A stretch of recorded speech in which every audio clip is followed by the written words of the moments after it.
Praise the Lord. கர்த்தருடைய நாமத்துக்கு மகிமை உண்டாவதாக. எல்லாரும் எப்படி இருக்கீங்க? சந்தோஷமா இருக்கீங்களா? இந்த நாளிலும் வேர்ட் ஆஃப் கைடன்ஸ் என்னங்கிறத வாசிக்க கேட்கலாமா? ஏசாயா 41 அதிகாரம் 1 நடுப்பகுதி. ஜனங்கள் தங்கள் பலனை புதிதாக்கி கொண்டு சமீபித்து வந்து பின்பு பேச கடவர்கள் என்பதாக. ஆண்டவர்கிட்ட சும்மா ஏனோ தானோன்னு பேசக்கூடாதாங்க.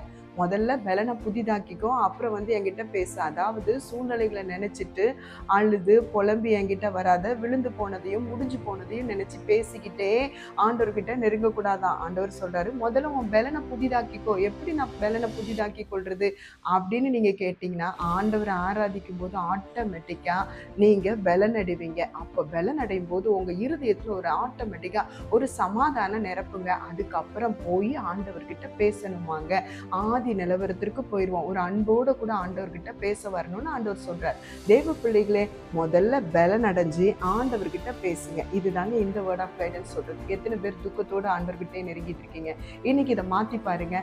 பலன் அடைஞ்சு ஆண்டவர்கிட்ட பேசி பாருங்க. சூழ்நிலையை விட ஆண்டவர் தான் பெரியவருங்க. அந்த அன்போடு நெருங்குங்க. கர்த்தர் உங்களை விடுதலை ஆக்குவார். கர்த்தர் தாமே உங்களை ஆசீர்வதிப்பார். God bless you.